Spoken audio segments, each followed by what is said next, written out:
Hi, boys and girls. It's that time of year again. It's time to create robots. We're in October now. We're heading into Halloween, and it's kind of fun to think about fun characters like robots. I think they're great because they're good for creating shapes and color and idea. So when you create your robot, and even before you start thinking about it, take a look at these.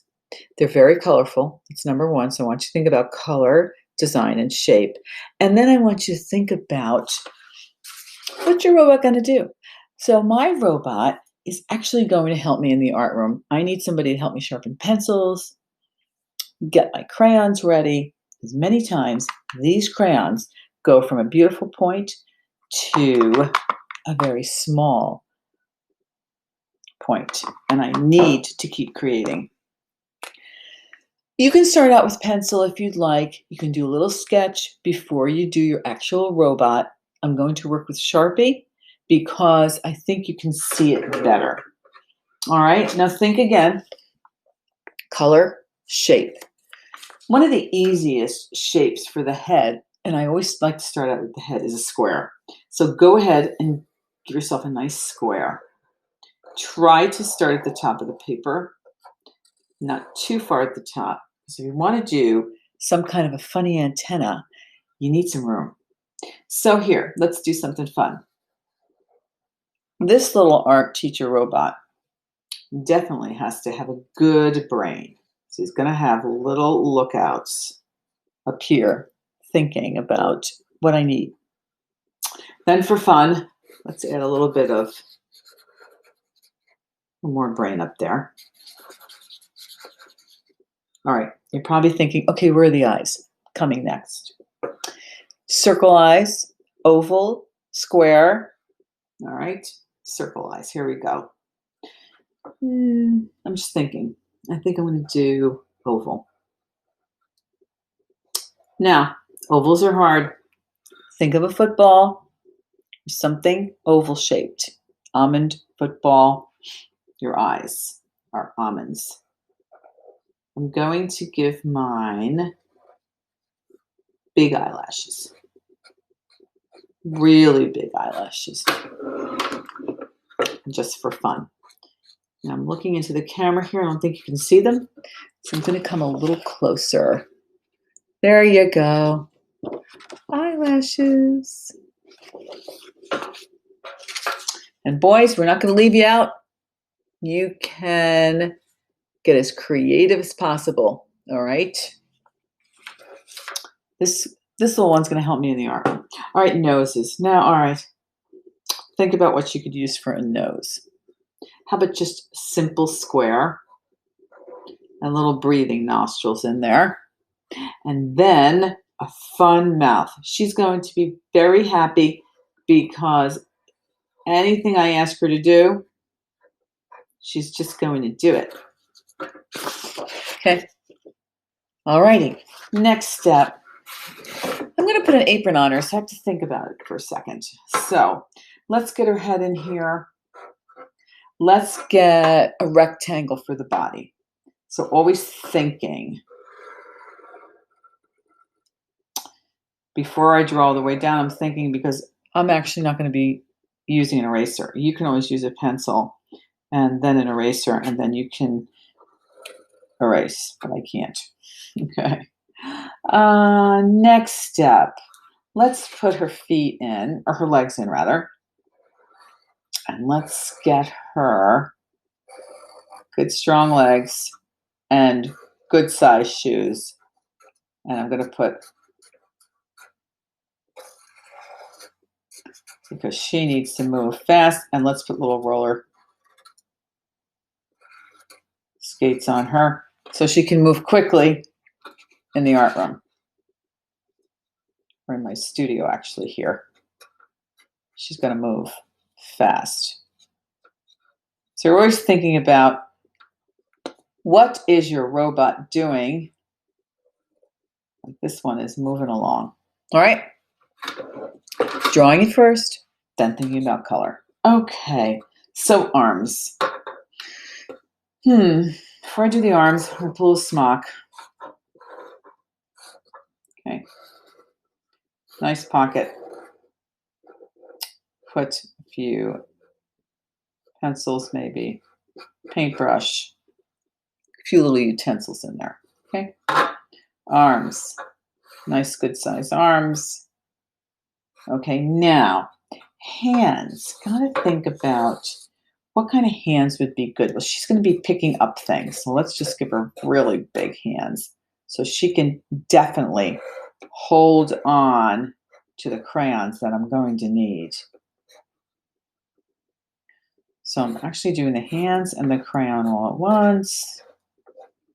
Okay. All right.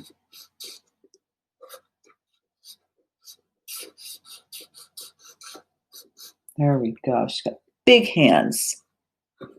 It's fun. Let's give her little ruffles at the bottom just for fun. And there's my robot, but she has to hear my directions. So let's give her some ears. Let's give her a little earring. How about another little earring just for fun? Then you can add color. So you color it any way you want. Let's take a look at these again. Let's take a look at this one, this side here.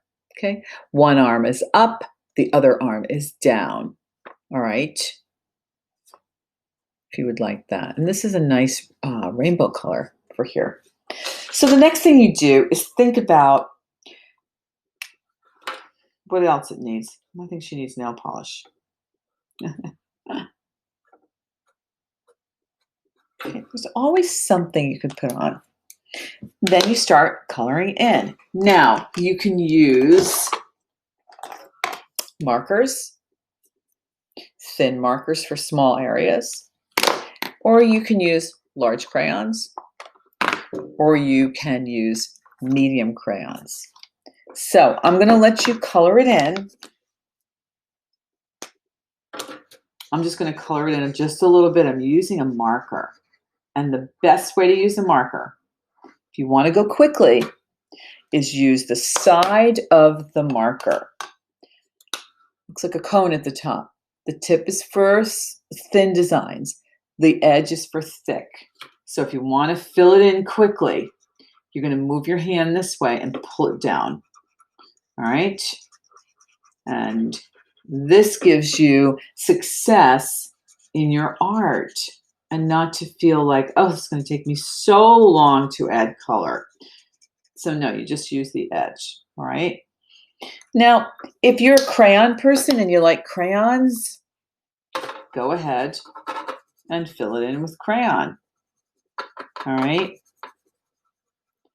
So I like to use both. I feel like there's a combination of crayon and marker so that you have what's called lights and darks. The face is a little lighter, and then some of the edges or the antenna and things are darker.